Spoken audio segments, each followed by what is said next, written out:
महाराष्ट्रातील स्थानिक स्वराज्य संस्थांच्या निवडणुकांमध्ये 27% ओबीसी आरक्षणाबाबतचा वाद निकाली लागेपर्यंत नामांकन प्रक्रिया पुढे ढकलण्याचा विचार का करत नाहीत, अशी विचारणा सर्वोच्च न्यायालयाने बुधवारी राज्य सरकारला केली.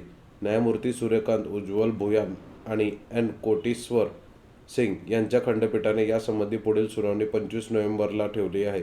यामुळे ही सुनावणी होईपर्यंत राज्यातील जिल्हा परिषदा, पंचायत समित्या निवडणुकांच्या घोषणा होणार नाहीत, हे स्पष्ट झाले आहे. या प्रकरणी राहुल रमेश आणि किसनराव गवळी यांनी सर्वोच्च न्यायालयात याचिका दाखल केली आहे.